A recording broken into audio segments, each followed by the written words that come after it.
Back in 2019, Asobo Studios and Focus Home Interactive released one of the better action-adventure horror games out there, A Plague Tale: Innocence.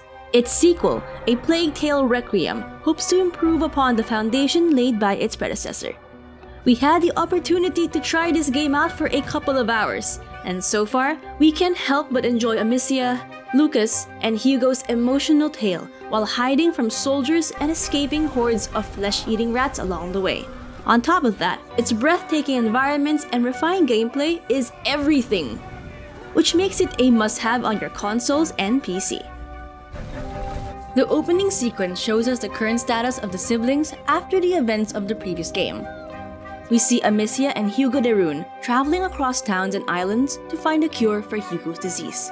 Even in the sequel, the Black Plague is still rampant in the Kingdom of France. For those who haven't played the original game, we recommend playing it as it lays out its main story and characters and helps you familiarize yourself with its core gameplay mechanics. It also shows the progression of Hugo's powers, as it's going to be a huge factor in the sequel. Witnessing the siblings go through another hardship, the story becomes a much more engaging and gripping story. Of course, their predicament wouldn't be without any help. Together with their friend Lucas, they stumble and escape dangerous situations while searching for the cure. There are other companions that we meet on our adventure, which provide significant character development for our protagonists. Speaking of protagonists, we could see the updated models of the characters 6 months after the events of Innocence. Amicia and company look much more mature and experienced due to the graphical improvements made in the game. In the sequel, the locations are much more expansive and detailed. The gorgeous atmosphere stands out and splits a fantastic contrast between the vibrant and bustling streets of France to its deep and dark underground levels. Despite minor optimization issues, which provide low frame rate in some areas, the interaction among the environment and townspeople make us feel like we're going on an adventure. Requiem retains most of its core gameplay mechanics from the original, although it has a redefined combat system, noticeably starting from its stealth feature.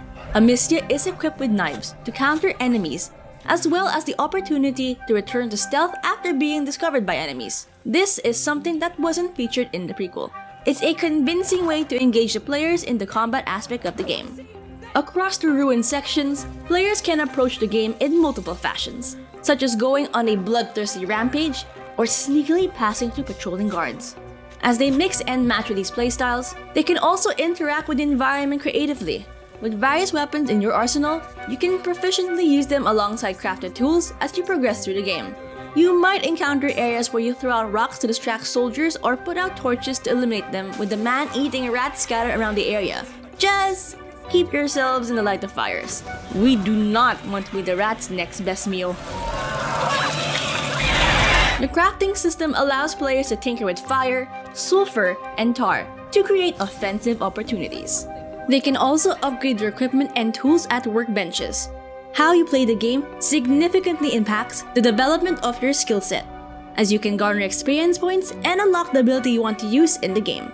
It's satisfying to know that we can command armies of rats to hoard Inquisition soldiers, knowing that escaping both is a near impossible task.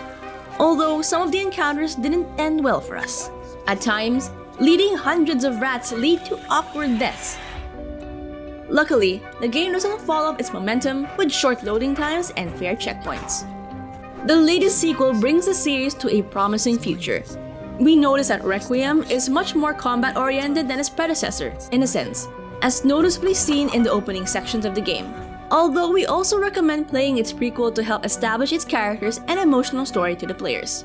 Despite minor inconveniences, the game provided a lot of combat opportunities and showed development in its story, which gave us an intriguing look at how Amicia, Lucas, and Hugo's adventure will conclude.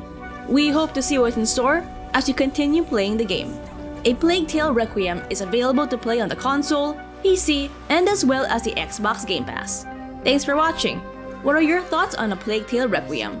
Are there other games you want us to cover? Leave it in the comments below. Also, don't forget to like and subscribe and check our first impressions videos.